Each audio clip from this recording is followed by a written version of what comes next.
going through some of my old photos from last year, and I'm enjoying looking at and editing them. And actually, this whole thing started because I got the new Google Pixel tablet. And I have as my screen blanker, if you will, while it sits on the dock, the pictures from the Out West album. One of the photos I have there is this photo. Now, this photo is sitting there at the Teddy Roosevelt or Theodore Roosevelt National Park Visitor Center at the Painted Canyon. And honestly, when this photo shows up on my display on the Pixel, I find myself just enamored with it. I remember the moment and I enjoyed watching the sunset there. And it takes me back to the moment. And you can see on here, I had the settings at f11 and 1/15 of a second, then the ISO was set to 640. Question is, well, what picture did I get? Hopefully you can see I was enjoying myself. I've got this wonderful view of me there and my camera on the tripod. There were a few other families there kind of looking at me as I'm setting everything up and taking pictures of myself. But it wasn't about me. It was more about capturing what I see there. And I always love capturing the flora and the fauna. In this case, the bush with the sunset in the background. I'm going to edit this one later. I haven't edited this yet. But as you could see in setting it up on the camera, I was looking for that sunset. Now I left it on the horizon dead center. I'm not framing for the final image in camera, although you notice I did make it level. You can see there the level built into the camera. I made sure that the camera itself was level on my tripod. And I was looking more for the exposure. Now I underexposed a little bit because I can always bring out the details after the fact. I can never get the blown out highlights back. And so you can see there, yeah, I am shooting dark, I'm shooting longer, but I'm leaving it regular exposure, ISO 640. Now this is the first image. Okay, it's not the first image. This actually is a composite image, HDR'd image of several exposures to give me the best exposure I can get for the light in the sky as well as the light on the canyon below, the Painted Canyon there. Just the sun was lighting up the sky. And I like this composition. What I like about this composition is that, yes, it's still dead center on the sunset, and that is somewhat problematic for me.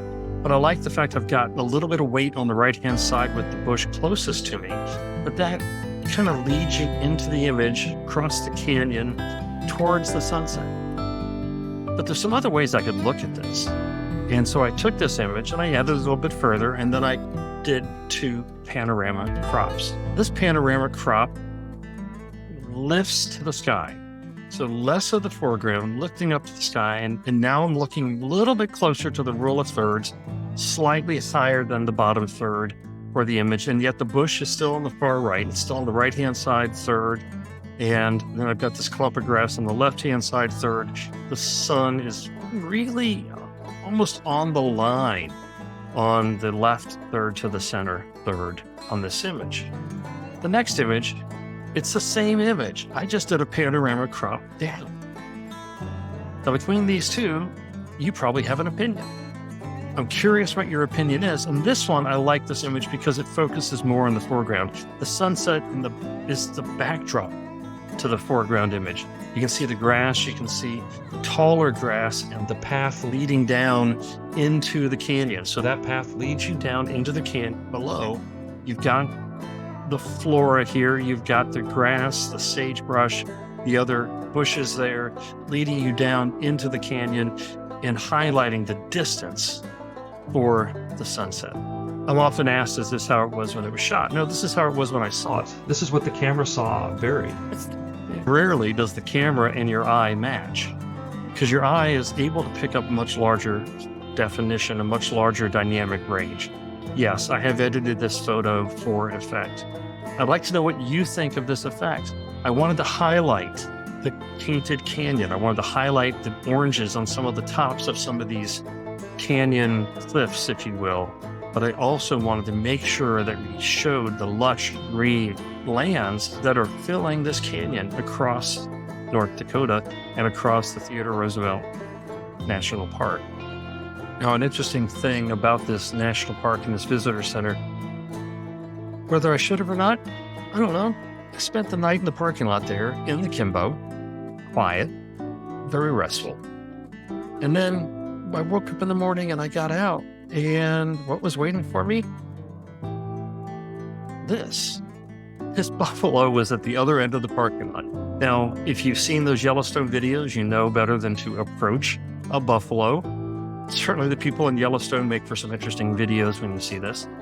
So I didn't approach. I did not get this close. I grabbed my 200 to 600 lens, put it on the camera, took the shot, and I was happy with it. Now, I've done some other things with it. You'll notice off the right-hand side, some structures and some fencing behind there.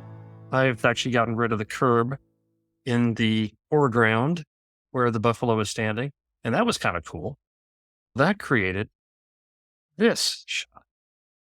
It removed the structures, it removed the curb, replaced it with what it decided as part of generative AI, what would fit in, and it seems relatively appropriate. I'm curious, leave in the comments below what you think of using a tool like this to improve this image. The image is still the shot. The image is still the bison that I took the picture of. But what do you think of using this as a tool to make the shot just a little cleaner, a little more focused? Here's a couple thoughts in why I did the different edits that I did. The cropping for the first one, like I said, I cropped for the sky to give you a little bit more distance and see the sky, the impact of that. So more sky. And then I did it where I had more ground, more foreground leading into the image, carrying you forward. It's a split opinion on Facebook about this. Either one I can make an argument for. I want to know what you think. What do you think of each of these types of reasons? Please leave that in the comments section below. And don't forget to visit bradyphotos.com. We do have a store there, and occasionally I run specials. But take a look at the greeting cards, take a look at the fine art photographs suitable for hanging on your wall. Bring nature into your home. I'm Steve Brady, and I'll talk to you soon.